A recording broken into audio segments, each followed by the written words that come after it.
Chapter 3 Hieroglyphics, Life and Language Necessarily Symbolic Garasara, Do what thou wilt shall be the whole of the law. Very natural. The irritation in your last. You write, but why? Why all this elaborate symbolism?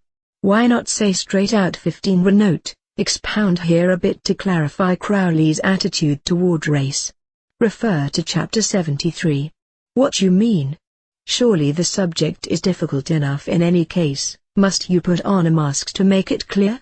I know you well enough by now to be sure that you will not fob me off with any holy-willy nonsense about the ineffable, about human language being inadequate to reveal such mysteries, about the necessity of constructing a new language to explain a new system of thought. Of course I know that this had to be done in the case of chemistry, of higher mathematics, indeed of almost all technical subjects, but I feel that you have some other, deeper explanation in reserve.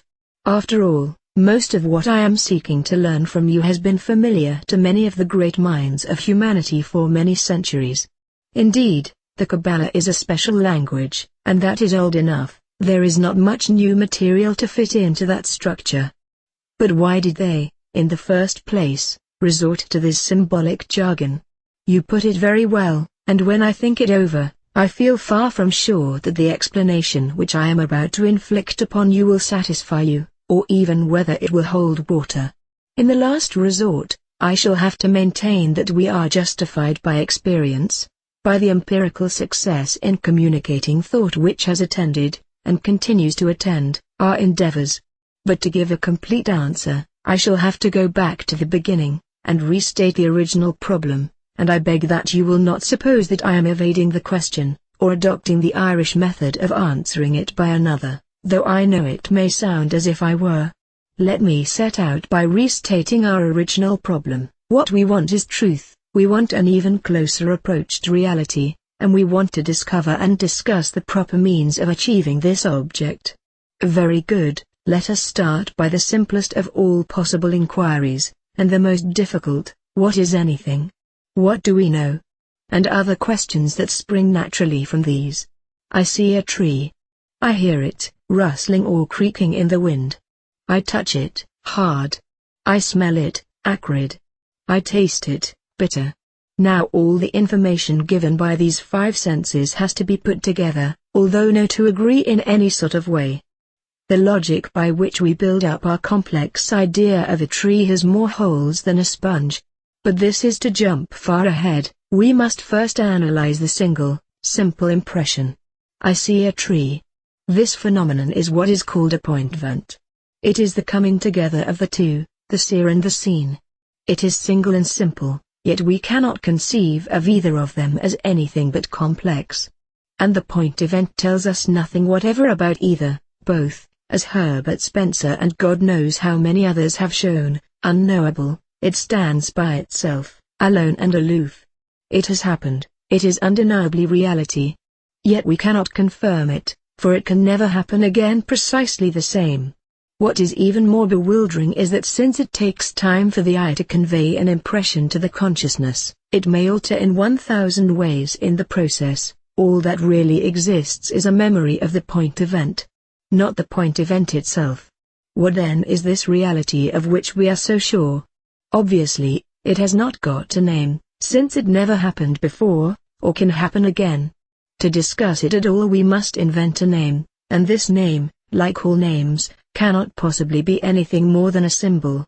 Even so, as so often pointed out, all we do is to record the behavior of our instruments. Nor are we much better off when we've done it, for our symbol, referring as it does to a phenomenon unique in itself, and not to be apprehended by another, can mean nothing to one's neighbors. What happens, of course, is that similar, though not identical, point events happen to many of us, and so we are able to construct a symbolic language. My memory of the mysterious reality resembles yours sufficiently to induce us to agree that both belong to the same class. But let me furthermore ask you to reflect on the formation of language itself. Except in the case of onomatopoetic words and a few others, there is no logical connection between a thing and the sound of our name for it. Bow Wow is a more rational name than dog, which is a mere convention agreed on by the English, while other nations prefer chian, hund, cane, galb, cut to and so on. All symbols, you see, my dear child, and it's no good your kicking. But it doesn't stop there. When we try to convey thought by writing, we are bound to sit down solidly, and construct a holy cabal out of nothing. Why would a curve open to the right sound like the ocean, open at the top, like you? And all these arbitrary symbolic letters are combined by just as symbolic and arbitrary devices to take on conventional meanings, these words again combined into phrases by no less high-handed a procedure. And then folk wonder how it is that there should be error and misunderstanding in the transmission of thought from one person to another. Rather regard it as a miraculous intervention of Providence when even one of even the simplest ideas gets across. Now then, this being so, it is evidently good sense to construct one's own alphabet, with one's own very precise definitions, in order to handle an abstruse and technical subject like magic. The ordinary words such as God, self, soul, spirit and the rest have been used so many thousand times in so many thousand ways, usually by writers who knew not, or cared not for the necessity of definition, that to use them today in any scientific essay is almost ludicrous. That is all, just now, sister, no more of your cavilling, please, sit down quietly with your 777, and get it by heart. Love is the law, love under will. Fraternally, 666.